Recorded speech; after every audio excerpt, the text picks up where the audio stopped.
Bonjour les amis, donc une petite analyse du CAC 40 en ce matin du 26 septembre à 9h50. On voit que le marché rebondit légèrement. C'est un petit peu normal avec une baisse aussi conséquente. Pour l'instant, ce n'est qu'un rebond technique. Moi, personnellement, j'ai même pas calculé le point parce qu'on est assez loin du point de retournement. Pour moi, ça serait dans la zone des 5937 à 50. Donc, y a pas matière à s'affoler. On reste baissier, hein. De toute façon, on est donc sur nos convictions baissières avec un signal de vente, hein. On a eu un signal de vente qui nous a déjà donné pas mal d'argent depuis le début de ce signal. Comme on le voit, la moyenne de 12 jours, elle est vraiment loin de se couper. Si vous regardez le système des Directional Index Movements, c'est loin de se couper.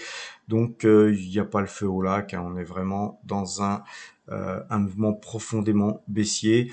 Bien sûr, il y aura des mouvements techniques, hein, de rachat de short ou autres qui feront que vous aurez des velléités de hausse.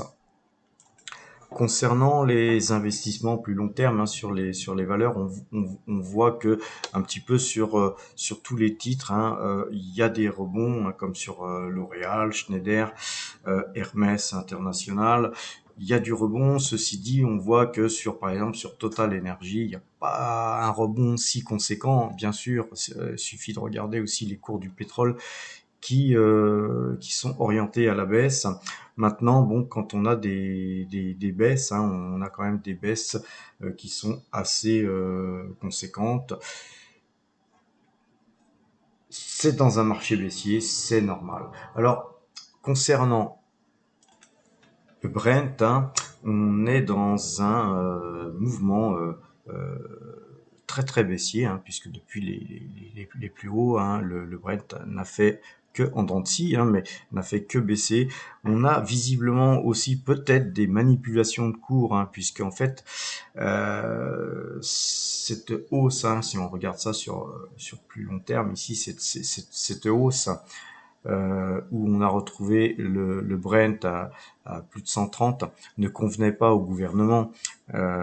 Effectivement, faire tourner une économie avec des mouvements de hausse pareils créait certainement des problèmes gouvernementaux, hein, des problèmes de gouvernance qui font que il est bien possible que les États soient intervenus en vendant tout simplement massivement ce marché. Et on le voit, on le voit parce que chaque fois qu'on a eu des velléités, là, comme ici, sur par exemple la moyenne de 12, d'achat, ça a avorté, ici ça a encore avorté, ici ça a encore avorté, là ça a avorté, encore ici ça a avorté, ici ça a un petit peu donné, mais en fait il n'y a pas eu grand chose et ça a avorté. On peut considérer ça comme un avortement.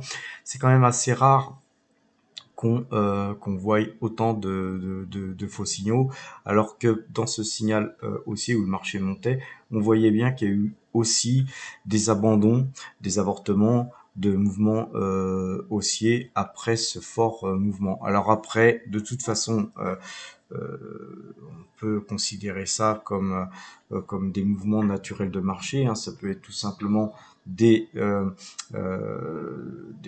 gens qui shortaient enfin des gens qui achetaient le pétrole qui se sont mis à prendre leurs bénéfices.